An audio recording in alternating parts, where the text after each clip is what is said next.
ഒരു മാസത്തോളം നീണ്ടുനിന്ന വാശിയേറിയ തിരഞ്ഞെടുപ്പ് പ്രചാരണത്തിനൊടുവിൽ പാലക്കാട്ടെ ജനങ്ങൾ ജനവിധി എഴുതിയിരിക്കുകയാണ്.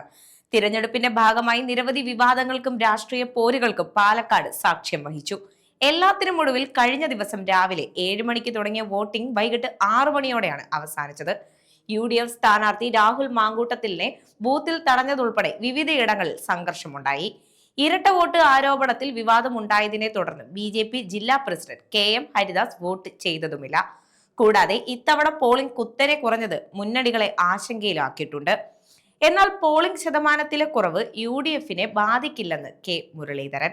UDFന്റെ വോട്ട് ബാങ്കുകളിൽ വിള്ളൽ ഉണ്ടായിട്ടില്ലെന്നും അദ്ദേഹം പറഞ്ഞു. കാർഡിളക്കിയുള്ള പ്രചാരണം നടത്തിയിട്ടും കഴിഞ്ഞ പാർലമെന്റ് തെരഞ്ഞെടുപ്പ് മുതൽ വോട്ടിംഗ് ശതമാനം കുറയുന്നു.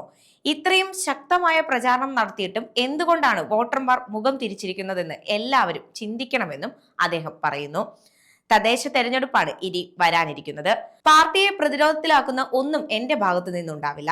തദ്ദേശ തെരഞ്ഞെടുപ്പിൽ എനിക്ക് പാലക്കാടിന്റെ ചുമതലയാണ്. പാർട്ടിയിൽ സ്പർദ്ധ ഉണ്ടാക്കുന്ന കാര്യം ആരുടെയും ഭാഗത്തു നിന്ന് ഉണ്ടാകില്ല. തെറ്റു മനസ്സിലാക്കി വന്നതുകൊണ്ട് സന്ദീപിനെ രണ്ടാം പൗരനായി ഇനി നമ്മൾ കാണില്ലെന്നും K മുരളീധരൻ പറഞ്ഞു. എന്നാൽ കോൺഗ്രസിനെ സംബന്ധിച്ച് വിജയ പ്രതീക്ഷയിൽ മങ്ങലുണ്ടായിരിക്കുകയാണ്.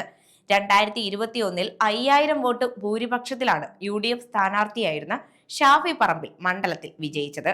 എന്നാൽ ഇത്തവണ വോട്ടെടുപ്പ് കഴിഞ്ഞതോടെ 4000 വോട്ട് ഭൂരിപക്ഷത്തിലുള്ള ജയമാണ് നേതാക്കൾ പ്രവചിക്കുന്നത്.